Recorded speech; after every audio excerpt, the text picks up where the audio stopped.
सादर जय श्री कृष्ण। तृतीय शिक्षापत्र जी का 8वां श्लोक। मूलम यो वदत्यन्यथा वाक्यमाचार्य वचनांजनः संस्कृति प्रेरको वापि तत्संगो दुष्ट संगमः। इस श्लोक में श्री हरिराय जी दुसंग की थोड़े में ही शिक्षा देते हैं कि जो जन आचार्य श्री के सिद्धांत से विरुद्ध वचन कहे और संसार में आसक्ति की प्रेरणा करे, उनका संग दुसंग है। जो मनुष्य आचार्य श्री के सिद्धांत से विरुद्ध सिद्धांतों की शिक्षा दे, उसको बहिर्मुख जान उसका संग ना करना। उसके संग करने से अपने धर्म में से श्रद्धा लोप हो जाएगी और अपना पतन होगा।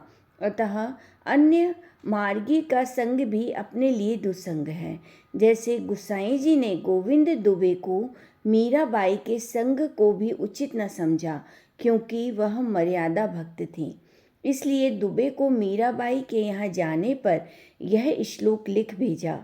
भगवत पद्म पर परा गजुषो नहीं युक्तरम मरणे पितराम इतराश्रयम गजराज घृतो नहीं रास भम प्युररी क्रूरते।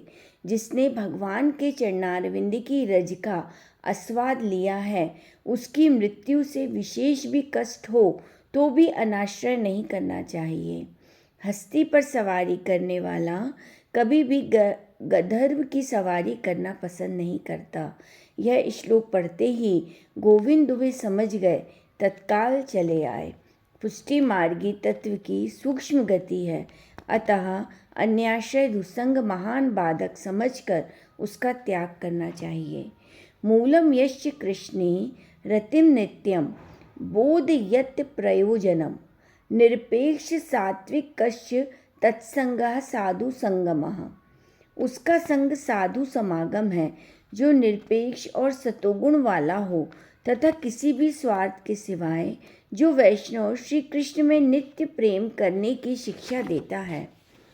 किसका संग करना चाहिए, इसको समझाते हैं कि जिसकी एक ही श्री कृष्ण के फलात्मक स्वरूप में अनन्य दृढ़ श्रद्धा हो, उस स्वरूप में ही नित्य नूतन रसात्मक भाव बढ़ता ही रहता हो, उसके सिवाय अंश कला रूपों में भाव न हो तथा बिना अपेक्षा वाला एवं सतोगुणी हो, स्वार्थ के सिवाय उस फलात्मक स्वरूप में नित्य प्रेमादि करने का उपदेश देता हो, ऐसे सत्पुरुष का संग करना चाहिए।